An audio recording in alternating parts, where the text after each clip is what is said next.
Үзара сөйләшегез. Нәрсә ул ифтар, нинди уйлар белән, нинди мәгънә белән, нинди фикерләр белән аңар ифтар турында инде үзара сөйләшеп, шулай итеп инде менә бүген яхшы шундый кич үткәрсәк, бик яхшы булыр иде. Бүген безнең кичтә инде безнең беренче көн Мәскәүдә, менә 2 көнлек Казанда булдык без. Менә без Казанда булдык ифтарга, менә инде мактанып әйтмәйм, бөтен кеше безгә килә. Бөтен кеше безне карай. Менә безне көнгә карай 50 мең, 100 мең, 80 мең. Безнең менә шул YouTube каналлар инде, Instagramнар, шуңар татар дөньясында без иң зур, иң популяр оешма. Аны сез беләсез. Менә алып сүз бирәбез сезгә. Сез инде менә сораулар булса, бергә шул ифтар турында, мәгънәсе ни турында инде үзегез сөйләрсез. Этот месяц был ниспослан Инжиль пророка Иса алейхиссалям, Тора пророка Муса алейхиссалям, Забур пророка Давуда алейхиссалям. Поэтому можно сказать, это месяц также знания. Поэтому небольшой хадис мы почитаем, иншаллах. Потом, если у вас какие-то вопросы будут, да, иншаллах, можете спросить. Да. И рассказывается, что Шааби радиаллаху передает. Когда Ади бин Хатим радиаллаху посетил Куфу, мы пришли навестить ее с группой ученых факихов. Мы спросили ее, не повидаешь ли нам, что ты слышал от пророка саллаллаху алейхи ва саллям. Тогда Ади радиаллаху рассказал: однажды я пришел к пророку саллаллаху алейхи ва саллям. Он сказал мне: о Ади бин Хатим, будь мусульманином, обрети благо. Я спросил, что есть ислам. Пророк саллаллаху алейхи ва саллям сказал: свидетельствует, что нет Бога, кроме Аллаха, свидетельствует, что я его посланник. И верит в предопределение всего, и хорошего, и плохого, и приятного, и горестного. Да, если еще разберемся, да, здесь как она говорится, что Шааби радиаллаху передает. Кто такой Шааби? Шааби это табиин. Табиин кто такой? Табиин те, которые видели сподвижник пророка саллаллаху алейхи ва саллям. Мы когда говорим о таких людях, говорим радиаллаху, да будь доволен им Аллах. Почему? Да, они нам на самом деле не передали деньги, да, они нам не оставили наследство, квартиры, машины, да. Что нам они оставили? Оставили знания. То, что слышали от сподвижников, которые слышали от пророка саллаллаху алейхи ва саллям, да. Поэтому мы всегда вспоминаем красивые слова. Да будь доволен им Аллах. То есть мы их лицо никогда не видели. Они не являлись нашими соседями, родственниками. Но от того, что они, альхамдулилля, сохранили ислам, тратили на это время, мы всегда вспоминаем их хорошими словами. Говорим ради Аллаха. И что же он передает? Он передает, когда Ади бин Хатим, ради Аллаху анху, посетил Куфу. Кто такой Ади бин Хатим? Это сподвижник пророка саллаллаху алейхи ва саллям. Он посетил Куфу. И опять же, когда мы сподвижников вспоминаем, мы тоже говорим ради Аллаха. Почему? Потому что в Коране сказано, Аллах ими доволен, и они довольны Аллахом. Аллах ими доволен. То есть, если Аллах ими доволен, иншаллах, значит, их путь правильный. Их путь Корана, их путь сунны пророка саллаллаху алейхи ва саллям, их путь джаннат. Да, то шайтан их не смог обмануть. То есть, они жили так же, как мы временно, но в своей жизни посетили поклонение Аллаху субхану тааля. И на самом деле, если посмотреть, сподвижникам было очень тяжело. Достаточно вспомнить мекканский период. Да, то есть мусульманам очень тяжело. Мусульманам не дают совершать намаз, читать Коран, призывать людей религии Аллаха субхану тааля. Из-за этого их избивают, издеваются, распространяют против них ложь, клевету, обман. То есть мусульманам очень тяжело. Очень тяжело. И они трижды переселяются из Мекки, дважды в Эфиопию, а третий раз уже переезжают в Медину. То есть они именно, защищали ислам, распространяли ислам. И они даже были против своих родителей, против своих братьев, сестер, против своих родственников. Все для чего? Чтобы сохранить именно ислам. И поэтому то есть они самое тяжелое время были рядом с пророком Мухаммадом, саллаллаху алейхи ва саллям. Они верили ему, исследовали за ним. Поэтому, когда мы говорим о сподвижниках, мы говорим, что да будь доволен им Аллах. И они показали красивый пример. Пример ученика, пример сподвижника, пример отца, пример хорошего соседа, пример хорошего друга. Да? И они являются учениками пророка Мухаммада, саллаллаху алейхи вассалям. И вот он посетил Куфу, а Куфа что за город? Это город, именно центр знаний. Вот, например, сейчас Москва считается же центр знаний, да? Москва отличается от других городов. Тут много очень институтов, университетов, центров, да? А в те времена это был Куфа. То есть со всех городов, со всех племен люди приезжали в Куфу, чтобы получать знания. Почему? Потому что там было очень много ученых, там было много центров, люди приезжали туда. И вот этот сподвижник пророка, Ади бин Хатим, он тоже посетил Куфу. И вот именно Шаби говорит, мы пришли навестить вот группу ученых-факихов. То есть он не один пришел, группу факихов. То есть мы должны знать, не все сподвижники являются учеными. Да, они были очень религиозны, они были очень богобоязны. Но не все сподвижники были хафизами Корана. Не все они были учеными ислама. Но несмотря на это, группа факихов, ученых, пришли навестить его. Почему? Потому что это был необычный человек. Это был сподвижник пророка, саллаллаху алейхи вассалям. Он видел пророка, саллаллаху алейхи вассалям. Он за ним совершал намаз. Он видел, когда пророк дуа делает. Он видел, как призывать людей в религию Аллаха. Да? Поэтому это был необычный человек. Да? И, к сожалению, да, сейчас наше время изменился. Вот бывает, что приезжают какие-то ученые. Да? К сожалению, мало кто за ним ходит. Да? Но когда приезжает какой-то грешный человек, да, который иногда бывает, к сожалению, они бывают атеистами, отрицают Всевышнего, отрицают Священное Писание.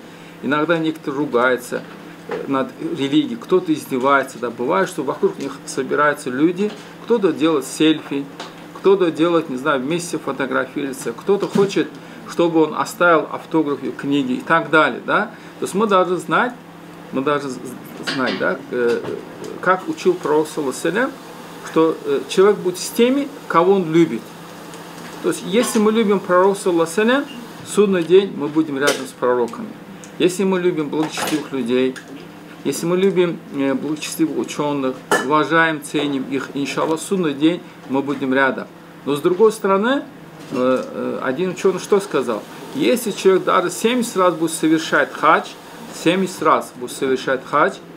равно в судный день Аллах Субхану создал его с теми, кого он любит. Поэтому очень важно, кого мы любим, кто для нас пример. Потому что, к сожалению, некоторым, когда заходишь, особенно молодежь, да, видишь какие-то фотографии. Одному человек зашел, я спрашиваю, а кто это такой?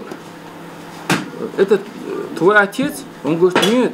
Она сказала, ты не знаешь, это такой там спортсмен, такой актер, такой это.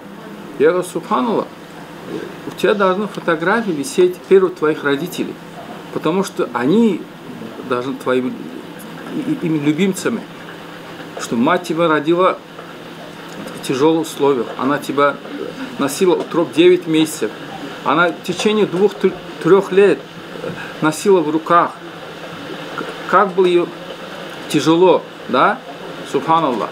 Но если бы этот человек, он был бы там религиозный, да, это другое дело. Но, к сожалению, мы даже не смотрим, кто для нас кумир, кого мы любим. Поэтому очень важно. И вот эти группы факихов, они пришли что делать? Именно сподвижника видеть, чтобы с ним общаться, чтобы получить от него знания. Итоги, да, и когда они пришли, они спросили, не повидаешь ли нам, что ты слышал от пророка Мухаммада, саллаллаху алейхи вассалям. Они не спрашивают пророка у него, учи нас такую дуа, что мы были богатыми, что мы были известными. Им важно, что он слышал от пророка, саллаллаху алейхи вассалям, что-то такое необычное. Что-то такое необычное. И он что говорит? Он говорит, тогда Ади, радиллаху анху, сказал, однажды я пришел к пророку, саллаллаху алейхи вассалям. Он сказал мне, о Ади бин Хатим, будь мусульманином, обрети благо. То есть, когда он пришел, пророк не сказал, о мушрик, о кафир. Он не сказал. Он сказал, о Ади бин Хатим. То есть, это знак уважения. Поэтому, если мы хотим с кем-то общаться, мы должны уже человека уважать. Почему? Потому что это создание Всевышнего. Это является рабом Всевышнего. это является детьми пророка Адама, алейхиссалям. Поэтому, если мы будем друг друга уважать, у нас, иншаллах, уже разговор получится. Да? И пророк, когда ему обращается Ади бин Хатим, да, после этого говорит: будь мусульманином, обрети благо. То есть именно, когда человек обретает благо, когда он, альхамдулилля, верит. Потому что, когда он верит, он знает, что Всевышний всегда с ним. Даже когда он один, он всегда рядом. И на самом деле Всевышний как будто всех людей оставил, он занят только с нами. Только занят с нами. Мы видим, мы слышим, мы говорим, мы ходим, мы думаем, альхамдулилля, да? Мы спим, мы кушаем. Он только занят как будто с нами. А на самом деле, таких как мы, в мире живет, субханаллах, 8 миллиардов. Представляете? Это только люди. А сколько миллиардов животных, сколько миллиардов насекомых, сколько миллиардов деревьев, горы, планеты, звезды и так далее. То есть Всевышний, да, альхамдулилля, среди этих миллиардов о нас не забывает. Мы абсолютно не делаем ничего, но по воле Всевышнего, альхамдулилля, у нас бьется сердце, именно работают почки. Мы говорим, мы слышим, мы ходим, и все это бесплатно. На самом деле, если же, например, у каждого у нас есть мобильный телефон. Если же мы вовремя не оплачиваем, что делать? Отключать наш телефон. Мы идем и говорим: почему отключили телефон? Я хороший человек. Что нам говорят? Говорят: иди оплати, мы тебя подключим, твой телефон. Правильно? Ну а на самом деле, смотрите, столько лет мы живем, субханаллах, наши родители, наши братья, сестры, наши родственники, наши дедушки, бабушки, и мы никому копейки даже не оплачиваем. Но мы видим, мы слышим, мы ходим, мы говорим, да? Это разве не является милость Всевышнего? И мы видим абсолютно то, что полезное. Полезно. Потому что вокруг столько нас есть бактерий, если мы увидели бы, нам было бы очень тяжело. Мы не получили бы удовольствие от жизни. Да? Вокруг нас столько звуки происходят. То есть животные общаются, деревья общаются, насекомые общаются, телефоны, разговоры. Если мы это все слышали бы, мы просто с ума сошли бы. Понимаете? То есть мы это не слышим, мы это не видим. Альхамдулилля. То есть Всевышний нас создал. Сегодня вот открыли, машаллах, прекрасный стол. Дай Аллах здоровья им, кто вот участвовал. Это на самом огромный труд. Да? То есть мы кушаем, альхамдулилля, 10, 15, 20 блюд, из каждого получаем удовольствие. Альхамдулилля. То есть это все нам напоминает о рае. Напоминает о рае. Что в раю настолько красиво. Настолько красиво. Поэтому пророк Мухаммад, саллаллаху, что говорит? Он говорит: прими ислам, стань мусульманином, обретешь благо. А благо в чем? В чем благо? Пророк, саллаллаху, ему не обещает мирские богатства, ему не обещает, что ты будешь правителем, или у тебя будет большая должность. Ты изменишься, изменит твой взгляд этому миру. Ты поймешь, что ты являешься рабом Всевышнего. Ты этой жизни всего на всю гость. Ты путник этой жизни. У тебя должна быть цель. А цель это что? Довольно Всевышнего. Ты должен попасть туда, где пришли твои родители. А наши родители откуда пришли? Из рая пришли. Потому что когда у нас спрашивают: ты откуда родом? Кто-то говорит: я из Татарстана, я из Башкирии, я оттуда, я отсюда, я с Кавказа. Да? Мы говорим, что именно наша родина там. А на самом деле родина всех людей это где? Это рай. Это рай. Потому что наши родители пришли оттуда. И естественно, каждый отец, каждая мать хочет, чтобы его дети где были? Рядом были. То есть где именно в раю. Поэтому пророк Мухаммад, саллаллаху, не просто говорит: прими ислам, обретешь благо. У тебя не просто изменится твоя одежда, изменится твой характер, твой разговор. Ты станешь нравственным, ты станешь добрым, ты станешь милосердным. Ты никогда не поднимешь голос на своих родителей. Ты им даже уф не скажешь. Ты не будешь плохо относиться к своим соседям, хоть даже это будут не мусульмане. Ты будешь уважать старших, ты будешь хорошо относиться к младшим. Ты даже будешь относиться к животным совсем по-другому. И это когда будет происходить? Когда ты поймешь, что ты являешься рабом Всевышнего. Когда ты примешь ислам. И на самом деле, смотрите, арабы, они не ценили пророка Мухаммада, саллаллаху алейхи ва саллям. Они его назвали Мухаммад Амин. Мухаммад, то есть доверенный человек. Они не могли ценить его. Это было сокровище. И на самом деле, да, смотрите, сколько людей, сколько народа, сколько племена, которые, приняв его миссию, стали на правильный путь. Сколько людей отказались от алкоголя, от плохой жизни, да? И сколько людей достигли счастья этой жизни. Почему? Потому что начали следовать за ним. И на самом деле, если посмотреть арабов, до ислама их никто не знал, никто не ценил. У них не было своего государства, у них не было своей армии, сокровищ, ничего не было, книг даже не было. Но смотрите, когда они начали следовать за пророком Мухаммадом, саллаллаху алейхи ва саллям, у них все изменилось.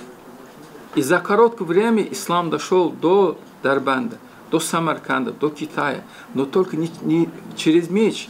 Через меч, да, люди, может быть, могут испугаться, могут принимать, но люди готовы ли 5 раз совершать намаз? Люди готовы ли целый Рамадан поститься? Люди готовы ли то, что зарабатывают, выплачивать закят? Люди готовы ли из Средней Азии, Татарстана поехать совершать хадж в те времена? То есть 13 веков, 12 веков тому назад. Нет, конечно. Поэтому люди, увидев красоту ислама, приняли ислам. Альхамдулилля. Поэтому, когда человек принимает ислам, у него изменяется мир, изменяется отношение себя, отношение окружающих людей. Он понимает именно для чего этой жизни он находится. Он понимает, что он является именно гостем этого мира. Поэтому пророк саллаллаху алейхи ва саллям говорит: прими ислам, стань мусульманином, обретешь благо этой жизни и обретешь благо другой жизни. А другой жизни что ожидается?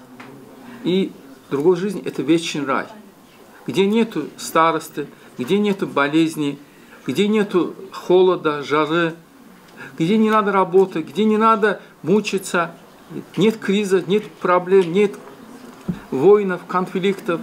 Но с другой стороны есть что? Субханаллах, ад есть. И если ты не примешь, то ожидает тебя такое наказание. И смотрите, в мире живет 8 миллиардов человек. 8 миллиардов. И сколько из них процент мусульман? Кто знает? 2 миллиарда где-то. 2 миллиарда. То есть, представляете, 6 миллиардов эти люди не знают об Аллахе. Они не знают о Коране, не знают о пророке Мухаммаде, саллаллаху алейхи ва саллям. И это при том, знаете, есть миллионы книг на всех языках. Сколько YouTube-канал, не знаю, социальные сети, сайты, что только нет. Но люди не знают своего Создателя.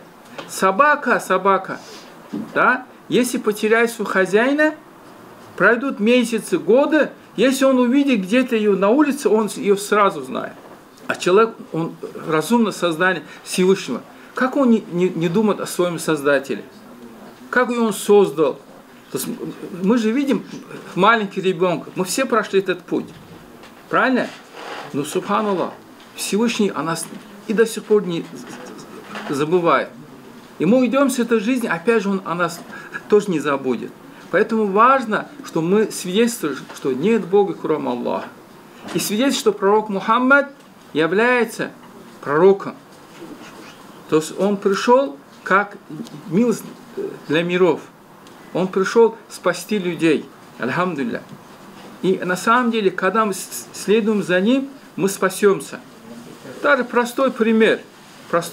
Я вот брату рассказывал, когда, например, мы кушаем с правой рукой. Мы кушаем, да, альхамдулилля, говорим бисмилля рахман рахим, с именем Аллаха. Мы когда это кушаем, говорим все, вот бисмилля рахман, это 19 букв. За каждую букву мы получаем по 10 савабов. Получаем 190 савабов.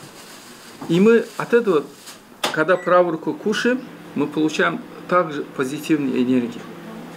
Понимаете? И опять же, пророк Мухаммад, саллаллаху алейхи ва саллям, говорил, да, перед едой мойте руки. Это наша чистота. Молитва – это наша чистота. Пост – это чистота нашего тела. закят – это чистота нашего имущества, богатства. Поэтому все то, это является милостью. И вот когда мы это признаем, альхамдулилля, уже мы находимся среди спасенных. И дальше пророк что говорит? Верить в предопределение всего хорошего и плохого, и приятного и горестного. То есть в этой жизни мы находимся в гостях Всевышнего. И мы пройдем разные испытания. Потому что пророк Мухаммад, что говорил? Этот мир для верующих как тюрьма. Пока он живет как в тюрьме. Как он умрет, он освободится от этой тюрьмы. Да, поэтому мы пройдем разные испытания. И мы должны всегда помнить, что всегда рядом Всевышний. То, что от нас зависит, мы должны делать. Мы должны учиться, у нас должна быть профессия, мы должны быть полезны обществу. Где мы ни находимся, мы должны совершать благие дела.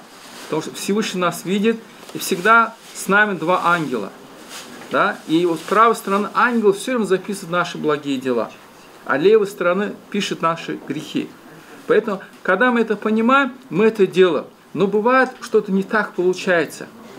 Мы утром целый список пишем, туда поедем, это сделаем, другое сделаем.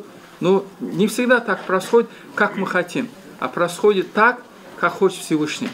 Поэтому то, что от нас зависит, мы это делаем, да? Но если что-то не так, мы всегда знаем, альхамдулилля, в этом есть благо для нас. Потому что и мы никогда не должны плохо думать о Всевышнем. Потому что в Коране есть 114 сур, да? В каждом суре в начале, кроме одной суры Тойба, и то тоже в середине суры, мы читаем Бисмилля рахман рахим. Аллах рахман рахим. Поэтому всегда даже думать о Всевышнем всегда хорошо. Альхамдулилля. Когда мы будем думать так, и будем надеяться на него и благодарить его, тогда, иншаллах, все будет прекрасно.